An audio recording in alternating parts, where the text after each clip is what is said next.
السلام عليكم ورحمة الله. في قناة عبدو سبور، مرحبا بكم داخل الوطن وخارج الوطن خاوتنا الكرام. موضوع تاع اليوم هو موضوع حكيم زياش مرة أخرى يهاجم ب ستوري في الانستغرام. تشوفوا الصورة ديالو ستوري الآن بعد كما قالوا كنايا بعد هجومه على ملك المغرب حكيم زياش يفعلها من جديد. خاوتنا هذا اللاعب خلاص شد في كلمته كما يقول لك، ما قدرش يزيد يصبر. واش شاف من ظلم وبغض واي شيء ضد هذه القضيه الفلسطينيه، لان نشوفوا ناس واقفين مع ضد اخواننا الفلسطينيين. لكن الحمد لله هذا اللاعب راهو يوم بعد يوم بعد ما نزع هذيك اللي صراو عليه ضغوطات من الحكومه المغربيه بعد ما تهجم عليها مباشره. ما نقولوش تهجم، نقولوا انه هضر الحقيقه الحكومه ديالو. قال لك سمعنا باللي قال لك جاتهم الاتحاد تاع المروك من عند القجع باللي ضغوطات كبيره باش ينحي هذاك السطوري. لكن اليوم عاود ولا لهم بسطوري واحد اخر زاد دخل معاهم لبنان. دوك نقرا لكم ودوك تشوفوا الصوره تاع السطوري تاع زياش في هذا الاثناء فقط وين حطها. تابعوا معنا. بعد هجومه على ملك المغرب حكيم زياش يفعلها من جديد. الجزائر فوالا. بعد هجومه على ملك المغرب بسبب دعمه للكيان الصهيوني، فعلها لاعب المنتخب المغربي لكرة القدم حكيم زياش مرة أخرى. كما قلنا، أعرب اللاعب المغربي حكيم زياش الذي يلعب حاليا لنادي غالاتا سراي التركي مرة أخرى عن دعمه للقضية الفلسطينية، بينما وسع رسالته التضامنية لتشمل أيضا لبنان البلد المتضرر أيضا من الهجمات الإسرائيلية. وكان زياش البالغ 31 سنة قد أثار بالفعل جدلا حيويا بعد انتقاده لسياسات حكومته، لكن هذه المرة اتخذت لفتته بعدا أكثر رمزية. والله العظيم غير أعطيه الصحة. ما حبش يحبس. هذه هي الرجولة. وشفت باللي كاع الجماهير الجزائرية وقفت معاه. شتو المشكل تاع الجزائر مع تاع المروك. لو يشوفوا المروك قطعة المعالقات مع هذه الكيان الصوص، والله العظيم غير تبدل بزاف العقليات، تبدل بزاف. حنا مع القضية الفلسطينية ومع الحق. زاد وقف معاها وليد بلادهم تاع المروك وجا ضد حكومتهم وضد مالكهم. هكاك ما خافش وهدر. هكاك الشعب الجزائري كله او معظم ديالو، ما نقولش ما نجمعش بالاسم الشعب الجزائري، الجمهور الرياضي الجزائري معظم ديالو وقف وساند هذا اللاعب بعد ما خرج بهذه الحمله ضد الحكومه ديالو وضد الكيان الصوصي. ونشر زياش عبر حسابه على موقع انستغرام صوره مؤثره لطفلين يحملان علم فلسطين كما راكم تشوفوا فيها ولبنان وسط الانقاض والمباني المدمره، مرفقه برساله سلام وسكينه. وتؤكد هذه اللفته دعمها لفلسطين وخاصة في غزة هدف العنف منذ 7 أكتوبر 2023، بينما تعرب عن تضامنها مع الوضع في لبنان الذي تعرض أيضا للغارات الإسرائيلية الأخيرة.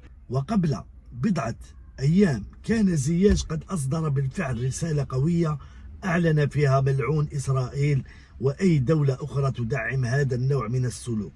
وقام بعد ذلك بحذف رسالة أخرى انتقد فيها الحكومة المغربية لدعمها ما وصف بالإبادة الجماعية.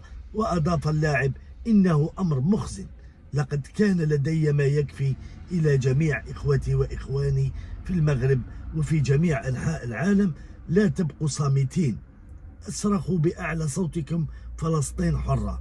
هنا راه يوجه نداء لأنه شاف باللي شعبه تاع المروك ولا ما يقدرش يهضر. خاطر ما نجمعوش حنا انا باش نجمع شعب فيه 43 مليون ولا 40 مليون ولا 39 مليون، ما باش شحال عندهم نجمعوا كامل. لا موش مليح. كاين فئه اللي راهي تندد بهذا العدوان، اللي راهي تندد بالطريقه تاع الحكومه ديالهم كيفاش راهي تساند في هذا البني صوص. كاين شعب اللي ماهوش قادر يهضر. وانا سمعت قال لك باللي كاين حتى ناس هي تخرج وتندد بهذا الشيء، لكن القمع ثم القمع من المخزن اللي ما يقبلش هذا الكلام، لانه كلش والكيان الصوصي يحبوه.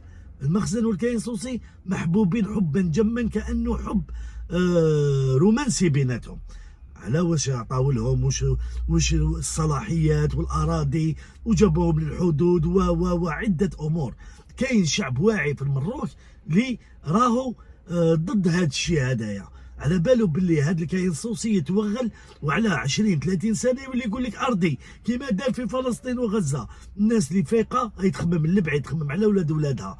هذه هي. زيدوا سمعوا واش قال حكيم زياش. حكيم زياش الذي بدأ مسيرته 2012 مع هارنافين قبل أن يلعب لأندية تيفينتي وأجاكس أمستردام وتشيلسي، والآن غالاتا سراي، أصبح معروفا أيضا بمواقفه السياسية والاجتماعية القوية، مع استمرار التألق في الملاعب كرة القدم. خاوتنا الكرام، راكم تشوفوا اللاعب هذا خرج لهم من القصب. دوكا بقى السؤال يبقى مطروح، هل هذا اللاعب عنده تصفيات كاس افريقيا وكاس عالم، هل راح يجي لبلادو؟ باسكو هما يلعبوا ريرو تما على بالكم، هل هذا اللاعب راح يكون مع الفريق ديالو؟ انا لو شفت زياش دخل لارضيه الميدان وما داروا له حتى حاجه، نعرف باللي زياش عنده شعبيه كبيره وخافوا يدناو ليه. لكن انا نشوف باللي الناس بزاف تقول باللي بدايه نهايه زياش مع فريقه الوطني، بالك ما صراو له مشاكل تما. فضحها ديريكت وطرطقها، ما تعيطوا لي ما نعيط لكم، انا نهضر الحق، ولا مات يموت على حق، لانه الحق عليه نور، الحق عليه نور. دوك انا ما يجيش واحد يقول لي باللي زياش او غلط، غير الا كان مريض، غير الا كان عنده خلل عقلي، باش تجي تقول لي زياش او غلط في واش دار، انا نقول لك باللي انت مريض ومهبول وشيء اخر. زياش اليوم راهو ولا حدث شعبي، حدث عند العرب وعند المسلمين ككل، ولا محبوب حبا. انا نكذبش عليكم، هذا اللاعب مش ما كنتش نحبه، ما كنتش على بالي به، نورمال لاعب مثل اي لاعب، لكن بعد هذا الرجوله والوقوف مع القضيه الفلسطينيه صدقوني غير عجبني بزاف، وليت نتابعه، وليت نتابع الانستغرام ديالو، وليت نتابع ستوريات ديالو. هاني انا الاول اللي شفت ستوري ديالو الان حطو، راني شفتو، وذلك ما يعبر اني وليت نتابعه. غير حط هاد ستوري كنت معاه بالمرصاد، شفتو باللي مازال واقف مع القضيه الفلسطينيه، رغم انه صراو له ضغوطات كبيره من الحكومه تاع المروك، لانه ضرب ديريكتومون الحكومه والطبقه تاع الملكيه ديالو. ما قالش الملكيه، لكن شكون اللي راهو متعاقد معاهم، شكون اللي راهو مطبع معاهم، هم لو لم يقبل المالك ديالهم هذا التطبيع والحب والرومانسيه اللي راهي بيناتهم لما قبلوا. لكن هو ضرب ديريكتومون الفوق، وما قال لا هذوك الكلام تاع عاش، وما قال والو، يعني ضرب مباشره الحكومه ديالو باللي راكي غلطه يا حكومه، فيقي لعمرك، الناس هي تضحك عليكم، هي تضحك عليكم، والعالم كله راهو يشوف فيكم صغيورين تحضروا برك وتطبعوا برك.